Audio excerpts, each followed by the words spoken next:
Hello, പെട്ടെന്നൊരു സാമ്പാർ തട്ടിക്കൂട്ടേണ്ട സമയത്ത് ഞാൻ യൂസ് ചെയ്യണ ഒരു റെസിപ്പിയാണ് ഇത്. നിങ്ങൾക്ക് ഇഷ്ടമുള്ള പച്ചക്കറികളൊക്കെ എടുക്കാം കേട്ടോ. ഞാൻ പിന്നെ എനിക്ക് വേണ്ട പച്ചക്കറികളൊക്കെ എടുത്ത് അതിലേക്ക് പിന്നെ മസൂർ ദാലാണ് ഇടുന്നത്. ഇതിന് നമ്മൾ സാധാരണ തുവരപ്പരിപ്പല്ല കേട്ടോ, മസൂർ ദാൽ യൂസ് ചെയ്യാൻ നല്ലത്. അതാകുമ്പോൾ വേഗം വെന്ത് കിട്ടും. പിന്നെ ആവശ്യം വേണ്ട പുളിയാണ് ചേർക്കണത്. ഞാൻ നേരത്തെ പുളി വെള്ളത്തിലിട്ട് വെച്ചിട്ടുണ്ടായിരുന്നു കേട്ടോ. അപ്പോൾ അത് വേണ്ടത്രയും ചേർക്കുക. പിന്നെ നമ്മുടെ പച്ചക്കറികളൊക്കെ അതിലിടുക.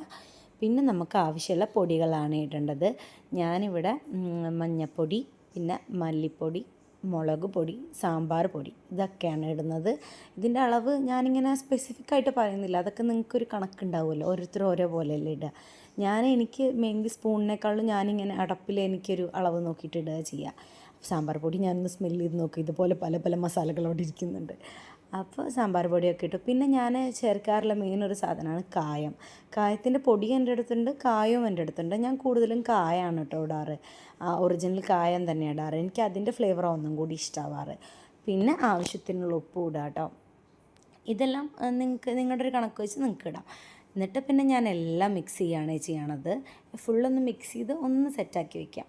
എന്നിട്ട് ജസ്റ്റ് നമ്മൾ സാധാരണ പോലെ തന്നെ അടച്ചിട്ട് നമ്മൾ കുക്കർ നേരെ അടുപ്പിൽ വെക്കുക.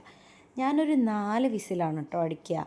കറക്റ്റ് ഒരു 4 വിസിലടിച്ചാൽ ഇത് സെറ്റായിട്ട് കിട്ടും. അപ്പോൾ പരിപ്പ് വേറെ വേവിക്കേണ്ട, ഈ പച്ചക്കറികളൊന്നും വേവിക്കേണ്ട ആവശ്യമില്ല. ഈ 4 വിസിലെല്ലാം അങ്ങ് റെഡി ആയിക്കോളും. ഞാൻ യൂസ് ചെയ്ത പച്ചക്കറികൾ ഉരുളക്കിഴങ്ങും ബീട്രൂട്ടും ചെറിയ ഉള്ളി, പിന്നെ ചേമ്പിൻ്റെ കിഴങ്ങ്, ക്യാരറ്റ്, ഇതൊക്കെയാണ് കേട്ടോ ഞാൻ യൂസ് ചെയ്തത്. ബീട്രൂട്ട് ഇട്ടുള്ളത് കാരണം തന്നെ ഒരു ചുവപ്പ് കളറുണ്ട്, അത് നല്ല രസം, എനിക്കിഷ്ടം അങ്ങനെ. പിന്നെ മല്ലിയില തൂവുക, പിന്നെ നമ്മുടെ കടുക് വറുത്തിടുക. അപ്പോൾ ഓക്കെ, ബൈ.